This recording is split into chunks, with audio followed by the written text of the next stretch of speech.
Tryon police and the Polk County Sheriff's Office discover a large meth lab inside a home near Tryon Elementary School.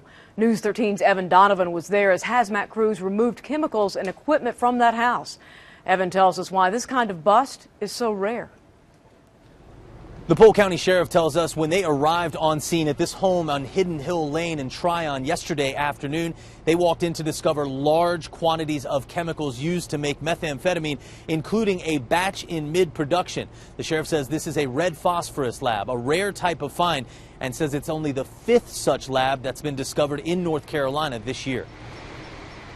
Well, you just never know what your neighbors are like, I guess, and it just seems like a nice, quiet neighborhood. The serenity of this tree-lined school-side neighborhood is a stark contrast to the flurry of activity that's been happening inside this home, where Tryon and Polk County law enforcement officials found large quantities of chemicals and an active meth lab.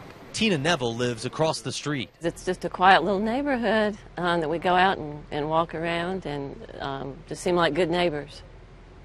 Seems like good people. One of those people, 37-year-old Timothy Bryson, was charged with multiple felonies, including maintaining a dwelling and manufacturing methamphetamine. His girlfriend and her 10-year-old son also lived in the home. The sheriff says community tips about suspicious activity there led his office to surveil the home for the past week, monitoring those going in and out and digging into their recent purchases of the chemicals used to make meth. This is unusual.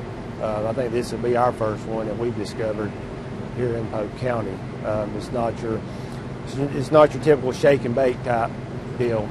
So this is a little bit different. A special drug chemist and the SBI's clandestine lab unit were called to the scene to decontaminate and neutralize the chemicals so they can be transported to the SBI for disposal.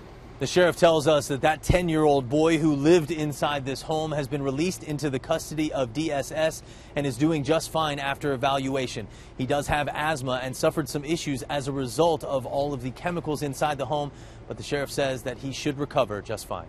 Reporting in Polk County, I'm Evan Donovan for News 13.